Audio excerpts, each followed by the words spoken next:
दुर्गा सप्तशती पाठ अध्याय 4। इस अध्याय में इंद्रादि देवताओं द्वारा देवी की स्तुति का वर्णन किया गया है।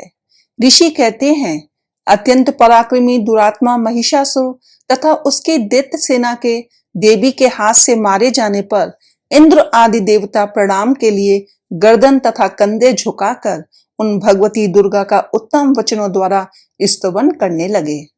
उस समय उनके सुंदर अंगों में अत्यंत हर्ष के कारण रोमांच हो आया था। देवता बोले, संपूर्ण देवताओं की शक्ति का समुदाय ही जिनका स्वरूप है तथा जिन देवी ने अपनी शक्ति से संपूर्ण जगत को व्याप्त कर रखा है, समस्त देवताओं और महर्षियों की पूजनीय उन जगदम्बा को हम भक्ति पूर्वक नमस्कार करते हैं। वे हम लोगों का कल्याण करें। जिनके अनुपम प्रभाव और बल का वर्णन करने में भगवान शेषनाग, ब्रह्मा जी तथा महादेव जी भी समर्थ नहीं है, वे भगवती चंडिका संपूर्ण जगत का पालन एवं अशुभ भय का नाश करने का विचार करें। जो पुण्यात्माओं के घरों में स्वयं ही लक्ष्मी रूप से, पापियों के यहाँ दरिद्रता रूप से, शुद्ध अंतःकरण वाले पुरुषों के हृदय में बुद्धि रूप से, सत पुरुषों में श्रद्धा रूप से तथा कुलीन मनुष्यों में लज्जा रूप से निवास करती हैं, उन भगवती दुर्गा को हम नमस्कार करते हैं। देवी, आप संपूर्ण विश्व का पालन कीजिए। देवी, आपके इस अचिंत रूप का, असुरों का नाश करने वाली भारी पराक्रम का तथा समस्त देवताओं और दैत्यों के समक्ष युद्ध में प्रकट किए हुए आपके अद्भुत चरित्रों का हम किस प्रकार वर्णन करें। आप संपूर्ण जगत की उत्पत्ति में कारण हैं। आप में सत्वगुण, रजोगुण और तमोगुण ये तीनों गुण मौजूद हैं, तो भी दोषों के साथ आपका संसर्ग नहीं जान पड़ता। भगवान विष्णु और महादेव जी आदि देवता भी आपका पार नहीं पाते, क्योंकि आप ही सबका आश्रय हैं।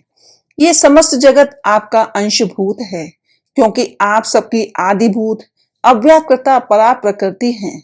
देवी, संपूर्ण यज्ञों में जिसके उच्चारण से सब देवता तृप्ति लाभ करते हैं, वे स्वाहा आप ही हैं। इसके अतिरिक्त आप पितरों की भी तृप्ति का कारण हैं, अतएव सब लोग आपको स्वधा भी कहते हैं। देवी, जो मोक्ष की प्राप्ति का साधन है, अचिंत महाव्रत स्वरूपा हैं, समस्त दोषों से रहित, जितेंद्रिय, तत्व को ही सार वस्तु मानने वाले तथा मोक्ष की अभिलाषा रखने वाले मुनिजन जिसका अभ्यास करते हैं, वे भगवती पराविद्या आप ही हैं। आप शब्द स्वरूपा हैं। अत्यंत निर्मल ऋग्वेद, यजुर्वेद तथा उद्गीत के मनोहर पदों के पाठ से युक्त सामवेद का भी आधार आप ही हैं। आप देवी त्रयी अर्थात तीनों वेद और भगवती 6 ऐश्वर्यों से युक्त हैं। इस विश्व की उत्पत्ति एवं पालन के लिए आप ही वार्ता के रूप में प्रकट हुई हैं। आप संपूर्ण जगत की घोर पीड़ा का नाश करने वाली हैं। देवी, जिसे समस्त शास्त्रों के सार का ज्ञान होता है, वह मेधा शक्ति आप ही हैं। दुर्गम भव सागर से पार उतारने वाली नौका रूप दुर्गा देवी भी आप ही हैं। आपकी कहीं भी आसक्ति नहीं है। कैटभ के शत्रु भगवान विष्णु के वक्षस्थल में एकमात्र निवास करने वाली भगवती लक्ष्मी तथा भगवान चंद्रशेखर द्वारा सम्मानित गौरी देवी भी आप ही हैं। आपका मुख मंद मुस्कान से सुशोभित निर्मल पूर्ण चंद्रमा के बिंब का अनुकरण करने वाला और उत्तम सुवर्ण की मनोहर कांति से कमनीय है, तो भी उसे देखकर महिषासुर को क्रोध हुआ और सहसा उसने उस पर प्रहार कर दिया। ये बात बड़े आश्चर्य की है। देवी, वही मुख जब क्रोध से युक्त होने पर उदय काल के चंद्रमा की भांति लाल और तनी हुई भौं के कारण विकराल हो उठा, तब उसे देखकर जो महिषासुर के प्राण तुरंत नहीं निकल गए, यह उससे भी बढ़कर आश्चर्य की बात है, क्योंकि क्रोध में भरे हुए यमराज को देखकर भला कौन जीवित रह सकता है। देवी, आप प्रसन्न हो। परमात्मा स्वरूपा आपके प्रसन्न होने पर जगत का अभ्युदय होता है और क्रोध में भर जाने पर आप तत्काल ही कितने कुलों का सर्वनाश कर डालती हैं। यह बात अभी अनुभव में आई है, क्योंकि महिषासुर की यह विशाल सेना क्षण भर में आपके कोप से नष्ट हो गई है। सदा अभ्युदय प्रदान करने वाली आप जिन पर प्रसन्न रहती हैं, वे ही देश में सम्मानित हैं। उन्हीं को धन और यश की प्राप्ति होती है। उन्हीं का धर्म कभी शिथिल नहीं होता तथा वे ही अपने हृष्ट पुष्ट स्त्री पुत्र और भृत्यों के साथ धन्य माने जाते हैं। देवी, आपकी ही कृपा से पुण्यात्मा पुरुष प्रतिदिन अत्यंत श्रद्धा पूर्वक सदा सब प्रकार के धर्म अनुकूल कर्म करता है और उसके प्रभाव से स्वर्ग लोक में जाता है। इसलिए आप तीनों लोकों में निश्चय ही मनोवांछित फल देने वाली हैं। माँ दुर्गे, आप स्मरण करने पर सब प्राणियों का भय हर लेती हैं और स्वस्थ पुरुषों द्वारा चिंतन करने पर उन्हें परम कल्याणमयी बुद्धि प्रदान करती हैं। दुख, दरिद्रता और भय हरने वाली देवी, आपके सिवा दूसरी कौन है जिसका चित्त सबका उपकार करने के लिए सदा ही दयाद्र रहता हो। देवी, इन राक्षसों के मारने से संसार को सुख मिले तथा ये राक्षस चिरकाल तक नरक में रहने के लिए भले ही पाप करते रहे हों, इस समय संग्राम में मृत्यु को प्राप्त होकर स्वर्ग लोक में जाएं, निश्चय ही यही सोचकर आप शत्रुओं का वध करती हैं। आप शत्रुओं पर शस्त्रों का प्रहार क्यों करती हैं? समस्त असुरों को दृष्टिपात मात्र से ही भस्म क्यों नहीं कर देती? इसमें एक रहस्य है। ये शत्रु भी हमारे शस्त्रों से पवित्र होकर उत्तम लोकों में जाएं, इस प्रकार उनके प्रति भी आपका विचार अत्यंत उत्तम रहता है। खंग के तेज पुंज की भयंकर दीप्ति से तथा आपके त्रिशूल के अग्रभाग की घनीभूत प्रभा से चौंधिया कर जो असुरों की आंखें फूट नहीं गईं, उसमें कारण यही था कि वे मनोहर रश्मियों से युक्त चंद्रमा के समान आनंद प्रदान करने वाले आपके इस सुंदर मुख का दर्शन करते थे। देवी, आपका शील दुराचारियों के बुरे वर्ताव को दूर करने वाला है।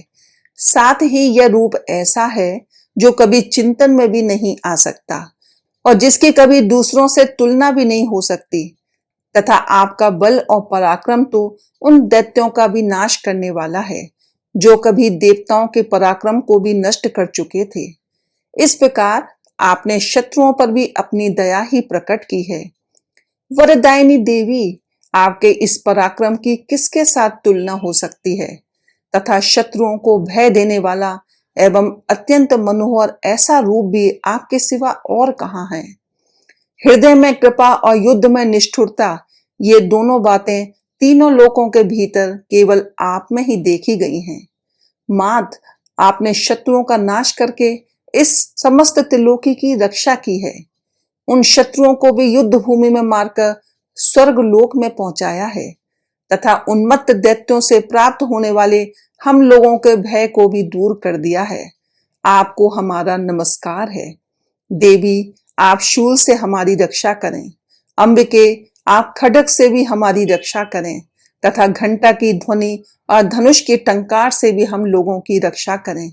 चंडिके, पूर्व, पश्चिम और दक्षिण दिशा में आप हमारी रक्षा करें तथा ईश्वरी, अपने त्रिशूल को घुमाकर आप उत्तर दिशा में भी हमारी रक्षा करें।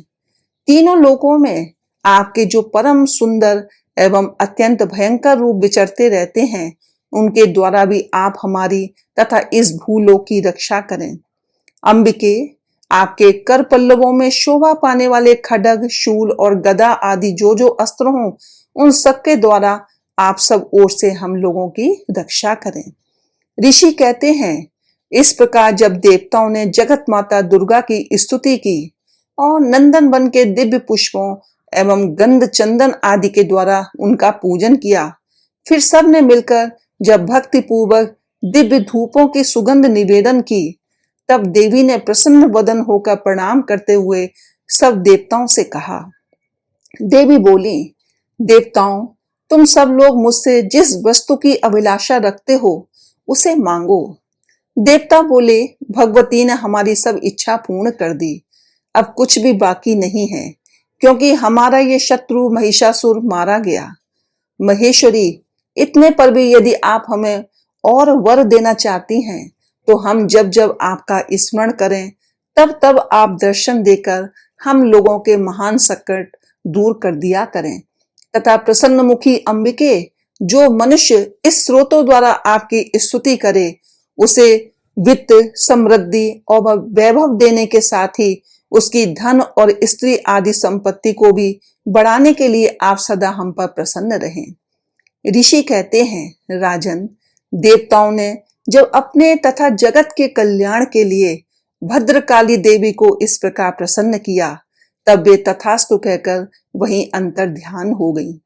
भूपाल, इस प्रकार पूर्व काल में तीनों लोकों का हित चाहने वाली देवी जिस प्रकार देवताओं के शरीर से प्रकट हुई थी, वही सब कथा मैंने कह सुनाई है। अब पुनः देवताओं का उपकार करने वाली वे देवी दुष्ट दैत्यों तथा शुंभ निशुंभ का वध करने एवं सब लोगों की रक्षा करने के लिए गौरी देवी के शरीर से जिस प्रकार प्रकट हुई थी, वह सब प्रसंग मेरे मुख से सुनो। मैं उसका तुमसे यथावत वर्णन करता हूं।